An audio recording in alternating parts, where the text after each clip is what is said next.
What's up, cool cats? So today we are going to talk about metabolism, just kind of what it is and explain it a little bit more detail because I think it's a very confusing topic, and just explain small ways to maybe increase it. There are no like specific diets or exercises or workouts that are gonna like rev your metabolism or kickstart your metabolism or, you know, fire up your metabolism. That's not a thing. That's just a term, a marketing term that people use because a lot of people don't even understand what your metabolism is. So I think it's really important that first we understand what metabolism is, and then I'm going to explain kind of how it works and a few ways that you can increase those numbers. And excuse me, I'm like congested, but we're going to make this happen because I had it scheduled for today and we're going to do it. So let's go. All right. So I think the first thing that I need to do is explain what metabolism is. I think that would be the best place to start. I'm going to try not to sniffle through this whole thing because that's annoying. But so explain what metabolism is, okay? So I'm going to do a little diagram. So metabolism is basically just the calories that your body burns to function. It's just like how your body keeps itself alive. It's the number of calories burned, the energy. Energy and calories are the same thing, so we're going to use those like interchangeably during this little spiel. But yeah, it's just like how efficient or how your body like functions, how your body keeps you alive, how your body burns calories and all those things. And it's made up of three main different things. So if I just make, I think we're going to do a little, oh, I sniffled again. Okay, so made up of three different things. So there's BMR, there's NEAT, and then there's EAT. So BMR makes up majority of your calories. So BMR, boom. So fancy. So BMR makes up the majority of your calories, and your BMR is just how many calories your body burns at rest, just like to keep you functioning, to keep you alive. Like just if you didn't do anything else, like this is the amount your body burns calories, obviously, to keep yourself alive. Your organs and digesting food, all of that burns calories. So that is the number that your body uses to keep you alive, to keep you functioning, to just keep you the base minimum. It stands for basal metabolic rate. Okay, so that is that. That's what majority of your metabolism is made out of. And the next one is NEAT, so non-exercise activity thermogenesis, whatever. It basically means non-planned. It's not planned exercise. It's not like specific workouts or anything like that. It's just your day-to-day, running errands, walking around the grocery store, cleaning your house, cooking dinner, folding your laundry, whatever, anything that's just movement, you moving your body. It takes energy for our bodies to move, obviously. Remember, energies are calories. So that's that. And then that one makes up the next biggest chunk, so NEAT. And then the last one is EAT, so exercise activity thermogenesis, obviously. So it is planned exercise, and that makes up the smallest percentage of your metabolism. Your planned exercise makes up like 10 to 15% of your metabolism. So although it's important, obviously, I'm not going to say it's not important to exercise because we'll get into that, why it's important and why exercise is going to help bring up your BMR. So they all play in together, but we need to understand that your planned exercise makes up of 10 to 15% of your calories burned a day. That's like very small. I don't want to say almost nothing because then people are gonna be like, oh, I don't have to exercise. So it makes up such a small amount. So that's why we need to focus on so many other things if our goal is weight loss. Because the planned exercise makes up such a small amount of your daily calories burned. Okay, so now that we know, so boom, my fancy little triangle. Now that we know what your metabolism is, right? Your metabolism is your BMR, your NEAT, and your EAT. That's what makes up your metabolism. That's what makes up the total number of calories burned a day. That's your metabolism. That's what it's made out of, okay? So now, back to my notes, because you know I ramble. So yeah, now that we know what all of that is, then we can get into maybe how we can slightly like increase those numbers in each category. Okay, so we're gonna start with your BMR. How do you get your basal metabolic rate up? One of the best ways to do that is to increase your lean muscle mass. Lean muscle mass takes more energy, remember calories, to maintain than than other tissue. So the more lean muscle mass you have on your body, the higher your BMR is going to be. And the higher your BMR is going to be, the better for like maintaining weight loss, things like that. So if you can increase that number by building lean muscle mass, that's a really, really good way. And I'm not talking like you put on a pound of lean muscle mass and you're going to burn an extra 500 calories a day. You know what I mean? Like these are very small increases. You can't just rev up your metabolism and then all of a sudden you're just, good to go. That doesn't work that way. So I'm talking like a pound of lean muscle mass, and I could be wrong, but like just from my memory of what I've read before, and I could be off a little bit, I'm talking like you're going to burn an extra like 6 to 15 calories a day. You know what I mean? Off 1 pound of lean muscle mass, obviously. So if you have like 100 pounds of lean muscle mass, like that's great. So yeah, that's one way. So that's why strength training, which the EAT is so important, but we'll get back to that later. But yeah, just increasing your lean muscle mass, so prioritizing strength training. And remember, you can't build lean muscle mass unless you're recovering properly. So all of this kind of goes hand in hand with obviously eating whole, clean foods, okay? But I'm gonna try and stay on track because this is just gonna be specific to BEMR and like your metabolism and things like that. So I'm not gonna try to like go into those little dark holes that we can get into. So putting on lean muscle mass, okay? Another way to increase that BMR, so your basal metabolic rate, just what your body burns to like keep you alive, is prioritizing protein. So protein burns more, there's this thing called the thermic effect of food. And that just means like whenever you're eating food, for you to digest it, it takes energy, it takes calories. Your body burns calories digesting food. Anything your body does, any function, your body's burning calories. So the thermic effect of food. So protein burns the most calories, like digesting it, than anything else, than carbs, than fat, than sugar, than anything else. So that's why prioritizing protein is so important. Now, that doesn't mean you need to overeat protein either, because overeating protein doesn't benefit you at all.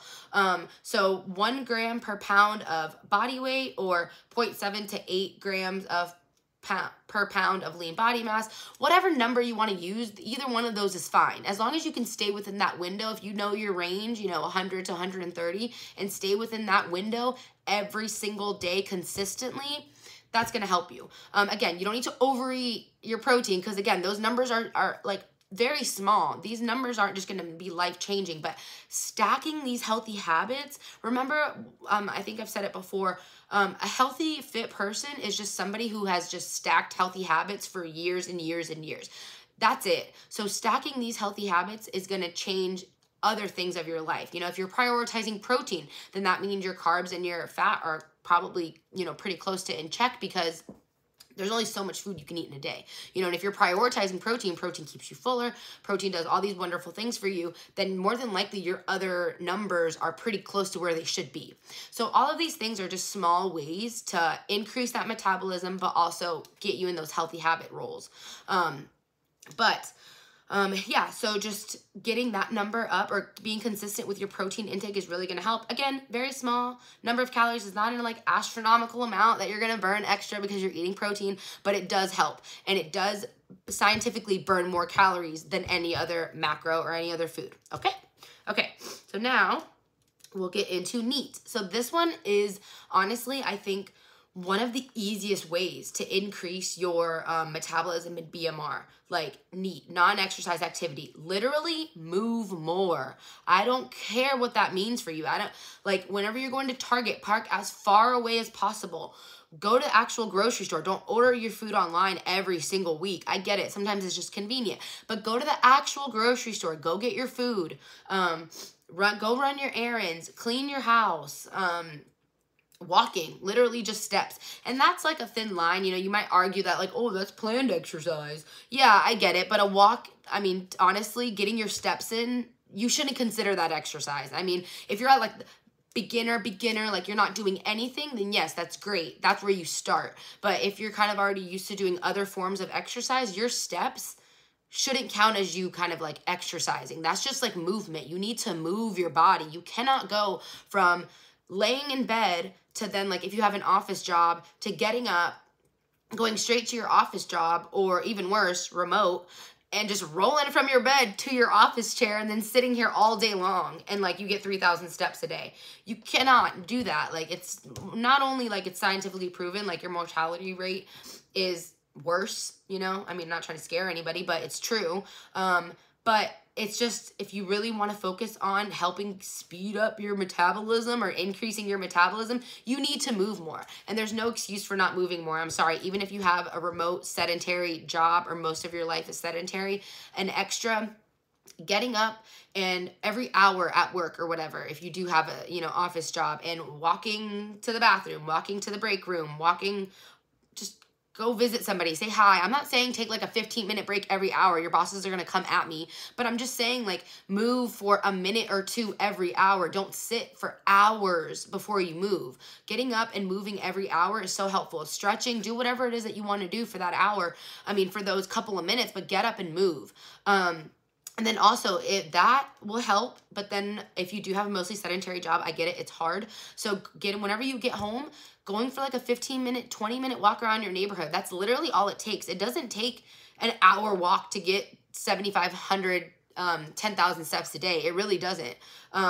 Or, I'm sorry, but if you can't wake up 10 to 15 minutes earlier in your day to prioritize your steps and go walk before you like go to work or go about your day, that's crap. You can even do it in your living room. You know what I mean? Like, there's no excuses really. And I know it sounds ridiculous. Like, oh yeah, I'm going to do it in my living room. If I had to, I would walk around my living room to get my steps in. Like, you know what I mean? It's like, it doesn't have to be this fancy, I got to get on my gym outfit to go to the gym, to go do this workout, to go, like, it doesn't have to be like that. You know what I mean? It's just steps. So simple. And it's like, don't overcomplicate it. It's literally steps. So, and that's movement in general. So move more. Have you ever heard that like people that fidget, their like metabolism is higher? It's not that their metabolism is higher. They just burn more calories a day because they're constantly moving. Your body, like to do normal things, like all this stuff, your body burns calories. So fidgeting people just tend to burn more calories because they're moving more. It's movement that matters. Okay? Okay. So next is your planned exercise. So again, it makes up such a small percentage of your day, but it is really important because obviously we've already learned how to increase our BMR. One of the ways is by putting on lean muscle mass. So your planned exercise, your strength training, putting on lean muscle mass, you should prioritize that obviously. But you don't need to kill yourself 5, 6, 7 workouts a week. It's so unnecessary. You're wasting your time doing that when you could be putting your time into the other things.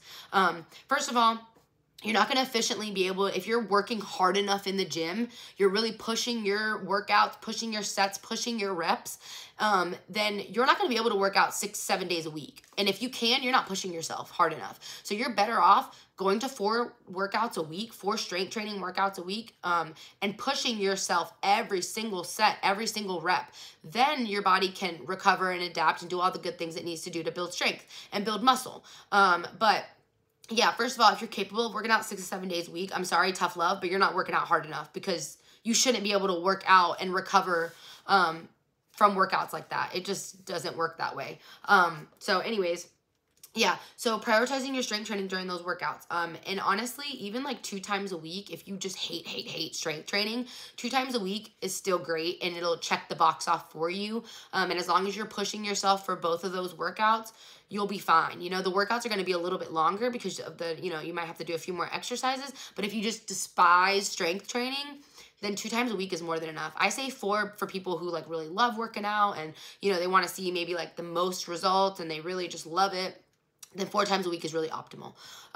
Yeah, and of course, if you want to do cardio to boost that number up, you can, but don't spend hours and hours and hours doing cardio because cardio isn't strength training. I don't care if you're cycling. Cycling is not strength training for your legs. You don't have strong legs because you cycle. Cycling is endurance. Cycling is cardio. Cycling is great, but it's not strength training for your legs. Same thing as the elliptical. Pushing the little handles is not upper body strength training on the elliptical, okay? So cardio is great, but remember, prioritize your strength training and then just make sure you're getting your steps in every single day. If you're getting your steps in every single day, then if your calories are in check and you eat pretty good, honestly, if you don't like cardio, you don't need to go run and you don't need to do all these things. As long as you're getting your steps in and your movement every day, that's heart health. So There's a little nuance to it. Obviously, this isn't all black and white, but that's just like basic, just majority rule kind of thing, okay? So now I want to talk about metabolism slowing down. So this is a very common like theme, common topic that we talk about. Like, man, since I hit my 30s, my metabolism is just slowing down. Your metabolism isn't slowing down. I wish I would have pulled up the study. I'm going to try to find it. Maybe whenever I'll put it in the notes. They actually did studies on this, and your metabolism doesn't actually slow down until you're 60. And I'm really sorry to be the bearer of bad news, because that's like such a good way just to be like, no, my metabolism is just slow. No, your metabolism is not slow. What happens, why we think our metabolism has slowed down as we age, is because we become more sedentary, obviously. You know, whenever you're younger, you're doing things, you're moving a lot, you're going to work, if you're in college, are you kidding me? You know how many steps a day you walk in college? And even though I get it, you're consuming massive amounts of maybe bad food or alcohol or whatever, you're outdoing that by your movement, by your NEAT, if you do exercise, by your exercise, you're outdoing those numbers. So that's what's happening. And then once we get into like more adulthood and our lives slow down a little bit, that's it. Your life has just slowed down. You become more sedentary. You sit more than you used to. Your metabolism didn't slow down. You slowed down. And that's very common for everybody, obviously. And then also what ends up happening is your movement has slowed down, but your calories or your food intake has probably stayed the same or maybe increased and gotten worse. So that's what's happening. Your metabolism didn't slow down on you, okay? I love you, but your metabolism did not slow down on you. You slowed down. So the few ways to increase that. And again, there's nuance to all of this, guys. This isn't black and white. If you do have an actual like hormonal imbalance or whatever, you have a slow whatever, then yeah, obviously your metabolism, that's going to affect that. But you can go to the doctor if you truly think that something is wrong with your metabolism, and you can look at yourself and be 100% honest and say, I'm tracking everything. I know exactly what I'm putting in my body. I'm in a calorie deficit 100% for at least 4 weeks, and nothing has happened. If you can honestly tell yourself that you haven't had an over-calorie day at all in 4 weeks and nothing is happening, if you can honestly tell yourself that, then go to the doctor, get some blood work, and if something actually is wrong, then they can put you on medication to balance yourself out. Like, you don't have to stay that way. And then you'll just be back to normal. And if you go to the doctor and you find out that your blood work isn't wrong and everything's fine with you, then I really do challenge yourself to write everything down, weigh all your food, be 100% honest with yourself, and just try to figure out where it is that you're lacking in your exercise routine or your movement routine or your habits, what you're putting in your body, things like that, okay?